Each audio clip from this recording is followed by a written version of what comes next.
Hello friends, Pandian store episode ப்ரோமோவில் என்ன நடக்குதுன்னு பார்க்கலாம் வாங்க. சேனலை சப்ஸ்கிரைப் பண்ணிக்கோங்க, மறக்காமல் பெல் ஐகானையும் கிளிக் பண்ணிக்கோங்க. மயில் வந்து பொய் சொன்னதை நம்ம சரவணனால் ஏற்றுக்கவே முடியல. ரொம்பவே டென்ஷன் ஆகுறாங்க. மயில் வந்து ஹோட்டலில் வேலை பார்த்த விஷயத்தை தான் நம்ம மறைச்சிட்டோம். இனி இவ்வளோ பெரிய பொய் சொல்லியிருக்கா, இதை நம்ம மறைக்கவே கூடாது, உடனே அப்பா கிட்ட சொல்லணும் அப்படின்றதுக்காக நம்ம சரவணன் வந்து கடைக்கு போகிறாங்க.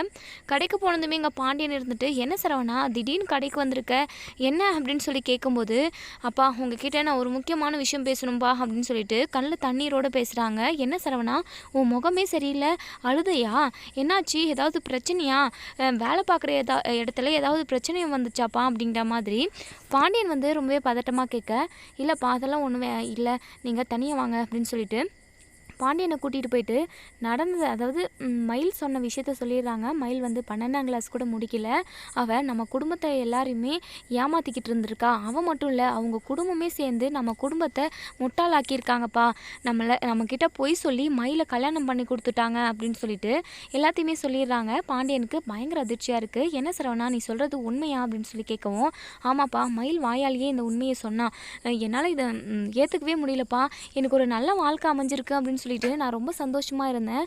ஆனால் என் வாழ்க்கை இப்படி பாழாயிடுச்சேப்பா, என்னால் இதை ஏற்றுக்கவே முடியலப்பா அப்படின்னு சொல்லிட்டு நம்ம சரவணன் வந்து ரொம்பவே ஃபீல் பண்ணுறாங்க. பாண்டியனுக்கு பயங்கரமாக கோவம் வருது. எங்கே மயில் அப்படின்னு சொல்லி பயங்கர கோவத்தோடு கேட்குறாங்க. பாண்டியனுக்கு பொய் சொன்னால் சுத்தமாக பிடிக்கவே பிடிக்காது. அப்பா அவளை காலேஜ் வாசல்லையே விட்டுட்டு வந்துட்டப்பா அப்படின்ற மாதிரி சொல்கிறாங்க.